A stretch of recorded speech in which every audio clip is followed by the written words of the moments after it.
నేను జర్నలిస్ట్ నవత. Power star Pawan Kalyan, నేను ఒక సినీ హీరో అభిమానిగా మాట్లాడట్లేదు, ఇక్కడ రియల్ లీడర్ గురించి మాట్లాడుతున్నాను. అప్పుడెప్పుడో లీడర్ సినిమాలో చూసా, ఒక అమ్మాయికి న్యాయం చేయలేని సీఎం ఉంటే ఎంత ఊడితే ఎంత అని. భరత్ అనే నేనులో మహేష్ బాబు ఒక సీఎంగా అవినీతి మీద ఏమీ చెయ్యలేనప్పుడు సైడ్ అయిపోయే సీఎంని చూసిన.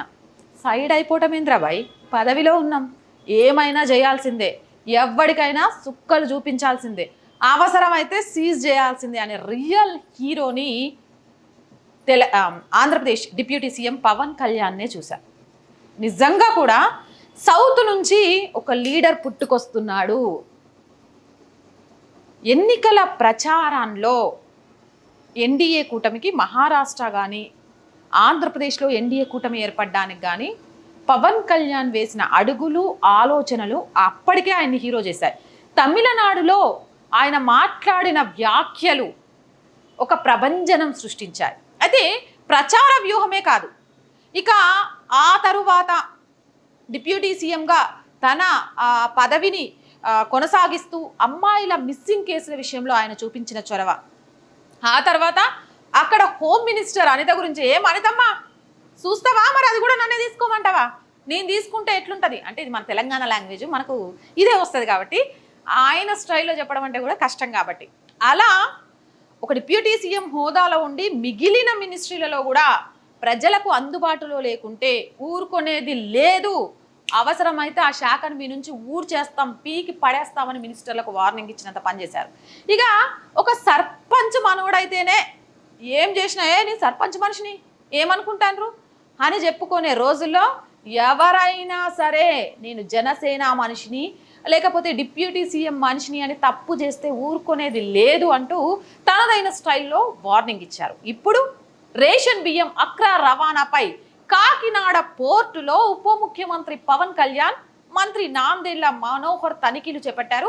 ఆ టైంలో ఒకటే క్లిప్పింగ్ నేను చూపించిన తర్వాత మాట్లాడుకుందాం. ఆఫీస్లో కూడా వస్తానంటే లేదు సార్, 10,000 మంది జీవితాలు పోతాయి సార్. ఏంటి 10,000 మంది జీవితాలు పోయి బోర్డు ఉన్నదేంటి, మీరు కూర్చోబెట్టి స్మగ్లింగ్ చేయడానికి.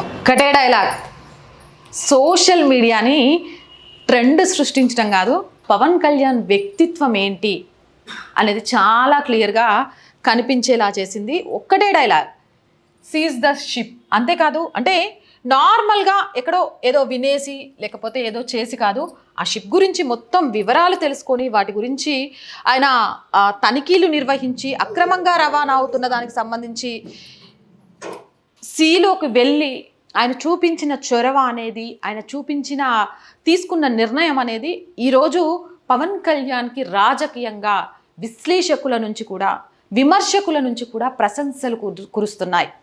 ఎగుమతికి సిద్ధంగా ఉంచిన రేషన్ బియ్యాన్ని పరిశీలించారు. పోర్టు నిర్వాహకుల నుంచి వివరాలు అడిగి తెలుసుకున్నాడు. బియ్యం స్మగ్లింగ్ చేస్తుంటే ఏం చేస్తున్నారంటూ డిఎస్పీ రఘువీర్ విష్ణు, ఎమ్మెల్యే కొండబాబుని పవన్ కళ్యాణ్ నిలదీశారు. కాకినాడ పోర్టులో 1,064 టన్నుల బియ్యం సంచులను పరిశీలించారు. ఇటీవల పౌర సరఫరాల సంస్థ చైర్మన్ తోట సుధాకర్ ఆధ్వర్యంలో అక్రమ బియ్యం తరలింపును అడ్డుకొని వాటిని అధికారులకు పోర్టులోనే ఉంచారు. అదేవిధంగా 2 రోజుల క్రితం కాకినాడ కలెక్టర్ షణ్మోహన్ ఆధ్వర్యంలో తనిఖీలు చేపట్టగా సముద్రం లోపల సుమారు 9 నాటికల్ మైళ్ళ దూరంలో రవాణాకు సిద్ధమై వెళుతున్న స్టెల్లా ఎల్ పనామా షిప్లో 640 టన్నుల రేషన్ బియ్యం పట్టుబడిన సంగతి మనందరికీ తెలుసు. అయితే తాజాగా ఈ స్టెల్లా ఎల్ పనామా షిప్లో పట్టుబడిన 640 టన్నుల బియ్యం సంచులను స్వయంగా బోటులో సముద్రంలోకి వెళ్ళి పవన్ కళ్యాణ్ పరిశీలించారు. అవే విజువల్స్ని ఇప్పుడు మనం స్క్రీన్ మీద చూస్తున్నాం. భారీగా బియ్యం రవాణా అవుతుంటే ఏం చేస్తున్నారని అధికారులపై పవన్ మండిపడ్డారు. ప్రజాప్రతినిధులు వచ్చి బియ్యం అక్రమ రవాణా ఆపితే గానీ మీరు ఆపలేరా అంటూ ఆగ్రహం వ్యక్తం చేశారు. బియ్యం అక్రమ రవాణాలో ఎవడున్నా సరే వదిలిపెట్టొద్దు, వారి మీద చర్యలు తీసుకోవాల్సిందే అని ఆదేశించారు. రేషన్ బియ్యం ఇష్టానుసారం తరలిస్తున్న వారు ఎంత వారైనా సరే చర్యలు తీసుకోవాలన్నారు. తనిఖీల అనంతరం మీడియాతో మాట్లాడుతూ గత 5 ఏళ్లలో కాకినాడ పోర్టును స్మగ్లింగ్ హబ్గా మార్చారని, తామొచ్చాక 51,000 టన్నుల రేషన్ బియ్యం పట్టుకున్నామని తెలిపారు. అంటే కాకినాడ పోర్టు ద్వారా ఎంత పెద్ద ఎత్తున స్మగ్లింగ్ జరుగుతుంది అనే విషయం చాలా క్లియర్గా మనం తెలుసుకోవచ్చు. ఇదే కాదు, ఏవైతే మత్తు పదార్థాలు కూడా చాలా పెద్ద ఎత్తున జరుగుతున్నాయి అనేది వాదనలు వస్తున్నాయి. మరి వాటి మీద ఎప్పుడు ఉక్కుపాదం మోపుతారు, వాటికి సంబంధించి ఎప్పుడు వస్తాయి అనేది చూడాలి. కాకినాడ పోర్టుకు సుమారు రోజుకు 1000 లారీలు వస్తాయి. సెక్యూరిటీ 16 మందే ఉన్నారు. కాకినాడ పోర్టు నుంచి జరిగే అక్రమాలు ఆపుతామని గతంలో హామీ ఇచ్చారు. ఆ విషయాన్ని గుర్తు చేశారు. బియ్యం అక్రమ రవాణాను గతంలో డ్రోన్ ద్వారా చిత్రీకరించారు పవన్ కళ్యాణ్. ఆ విషయాన్ని కూడా తెలియజేశారు. ఇక కాకినాడ పోర్టు నుంచి బియ్యమే కాదు సరుకులు కూడా ఎగుమతులు జరగాలని, అక్రమాలు జరిగేందుకు వీల్లేదని, కాకినాడ పోర్టు అధికారులకు తనకు కూడా సహకరించలేదని, బియ్యం అక్రమ రవాణాపై డీప్ నెట్వర్క్ పనిచేస్తుందని ఆరోపించారు. బియ్యాన్ని కొన్ని దేశాలకు అక్రమంగా ఎగుమతి చేస్తున్నారని, అక్రమ ఎగుమతులపై ప్రత్యేక దృష్టి సారిస్తామని చెప్పారు. మిల్లులు, గిడ్డంగుల్లో నిల్వ ఉంచిన రేషన్ బియ్యం పట్టుకున్నామన్న పవన్ రేషన్ బియ్యం అక్రమ రవాణాపై చర్యలు తీసుకుంటామని స్పష్టం చేశారు. బియ్యం అక్రమ రవాణాలో ఉన్న అధికారులపై చర్యలు తీసుకుంటామని, కాకినాడ యాంకరేజ్ పోర్టు నుంచి బియ్యం అక్రమంగా ఎగుమతి చేస్తున్నారని, అక్రమ రవాణాదారులపై క్రిమినల్ కేసులు పెట్టాలి అనే విషయాన్ని కూడా చెప్పారు. కిలో బియ్యాన్ని సుమారు 43 రూపాయల ఖర్చు అవుతుందని, రేషన్ బియ్యం అనేది వేలాది మందికి ఉపాధిగా మారిందని, కోర్టులకు వెళ్ళి తనపైన ఒత్తిడి తీసుకొస్తున్నారు, ఇలాంటివి చెయ్యొద్దు అని. అంటే దీని వెనక ఎంత పెద్దదుంది, తనని ఎలా ఒత్తిడి తీసుకొస్తున్నారు అనే విషయాన్ని కూడా చెప్పారు. పోర్టు సీఈఓకు నోటీసులు పంపించారు. అలాగే ఓడను సీజ్ చేయాలని కూడా ఆదేశాలు ఇచ్చారు. ఇక భద్రత పెంచాలని కేంద్ర హోంమంత్రికి లేఖ రాస్తామని చెప్పారు. కిలో రేషన్ బియ్యాన్ని 73 రూపాయలకు అమ్ముతున్నారని కొంతమంది చెప్పారని. రేషన్ బియ్యం ఒక్కసారి ఆలోచించండి, మనిషికి 5 కిలోల చొప్పున కేంద్ర ప్రభుత్వం, మోదీ ప్రభుత్వం అందిస్తుంది. కుటుంబంలో ఎంతమంది ఉంటే అంతమంది. అలాంటి వాటిని అక్రమంగా కిలో 73 రూపాయలకు అమ్ముతున్నారంటే ఈ నీచుల్ని ఏం చేయాలి? ఇలాంటి వ్యాపారం చేస్తున్న వాళ్ళను ఏం చేయాలి? వీళ్ళని వదిలిపెట్టే లేదు. అక్రమాలు, అవినీతికి ఎవడైనా పాల్పడితే అస్సలు ఊరుకునేది లేదు. పారదర్శకమైన పాలన అంటే ఎలా ఉంటుందనేది మేము చూస్తాం. అది ప్రజలకు నేను ఇచ్చిన మాట ఇచ్చాను. ఇది పవన్ మాట. పవన్ మాట ఇచ్చాడు అంటే ఖచ్చితంగా చేసి తీరుతాడు. ఇదివరకు మనం మోదీ గారి గురించి చెప్పుకునేటాళ్ళం. మోదీ గారి మాట అంటే శాసనం, అది జరిగిపోయింది. ఖచ్చితంగా ఆయన ఈ ఎన్నికల ముందు ఏమైనా హామీలు ఇచ్చారు అంటే మళ్ళీ ఎన్నికల్లోకి వెళ్ళేలోపు ఆ హామీలు నెరవేరుస్తారు. అలాగే పవన్ కళ్యాణ్ కూడా సౌత్లో మరో మోదీగా మారుతున్నారు. తను మాట ఇచ్చారు అంటే జరుగుతుంది అనేది చేసి చూపిస్తానని చెప్పారు.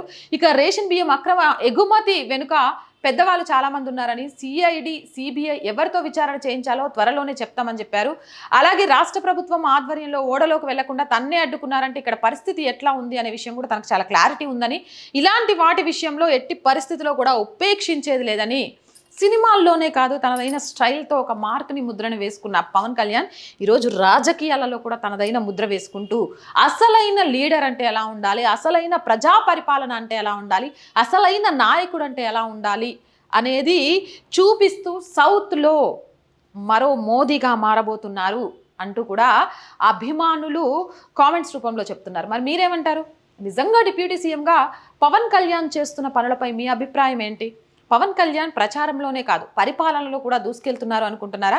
మీ అభిప్రాయం ఏదైనా సరే కామెంట్ సెక్షన్లో తెలియజేయండి. మోర్ వీడియోస్ కోసం మన ఛానల్ వెంటనే సబ్స్క్రైబ్ చేయండి. అండ్ ఆర్థికంగా ఈ ఛానల్కి మీ అందరి చేయూత చాలా చాలా చాలా అవసరం.